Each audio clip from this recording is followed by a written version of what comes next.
I'm sure you've noticed that some of the electron configurations, even when you write them out instead of drawing the arrows, can get really long and annoying to write. So there's a shorter, more abbreviated form, and eventually we'll learn an even better way to do this without drawing the arrows out all the way first, but not quite yet. We're going to use the arrows for a while. So I've already drawn calcium.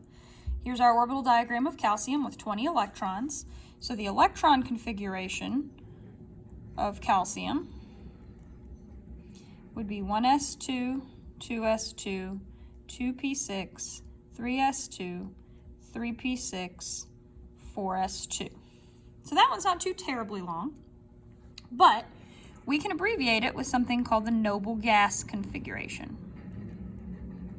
So if we take a quick look at the periodic table, calcium is right here, number 20, and the noble gases are going to be column 18.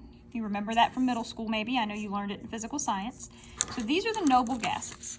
The noble gases are special because they are going to have full S's and P's. They're going to have 8 valence electrons. So that means that those sections will be full, so it makes it easy to abbreviate with them. There's some other reasons that we'll talk about later why they're good for abbreviation, but they just are.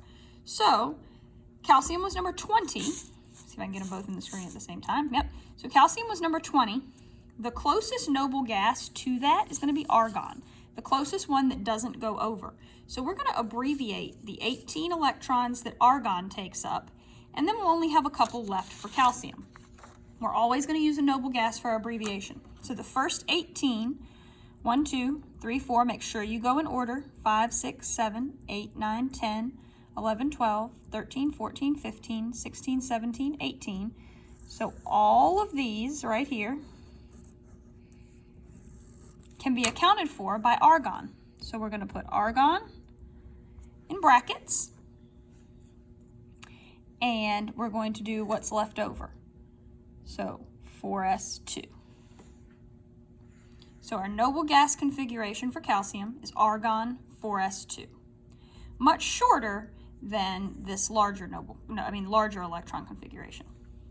So I've drawn a longer one that will help you appreciate why abbreviating it is so nice. So the electron configuration for this one would be 1s2, 2s2, 2p6, 3s2, 3p6, 4s2. Now remember, after 4s, we go down to 3d10 and then 4p6, 5s2, 4d10, 6s2. And this one was so long, I even had to squeeze it on the edge of the paper, and I didn't have room to label it. And that's only 56. The periodic table goes up to 118. So it would be ideal if we could abbreviate that. So, back to our periodic table. There's barium, number 56. So we want to account for as many electrons as we can in the noble gases without going over. So our closest one is going to be 54. So we can account for the first 54 electrons just by writing xenon.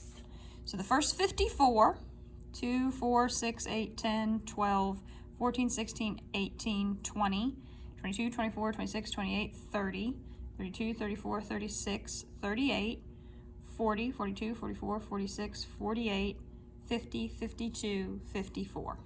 So all of these right here, we can abbreviate by just using XE in brackets. And then all that's left is 6s2.